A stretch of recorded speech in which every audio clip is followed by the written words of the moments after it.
Thank you, thank you. Distinguished guests, representatives from the consortium, on behalf of the government and Fiji Rugby Union, and of course I would like to thank all the consortium members for your donation towards the Fiji Sevens team.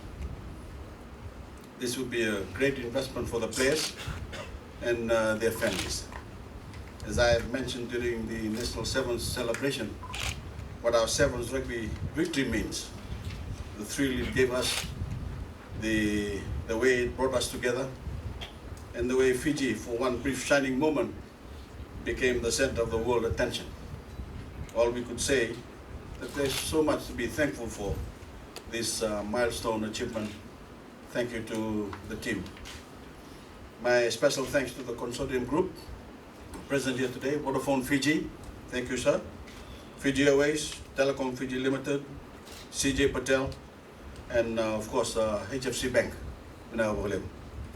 Your support towards the Fiji Rugby Union and of course to our gold medalists and their families is very much appreciated and is part and parcel of our achievement and success. I thank you for being part of our Road to Gold campaign, and I thank you all.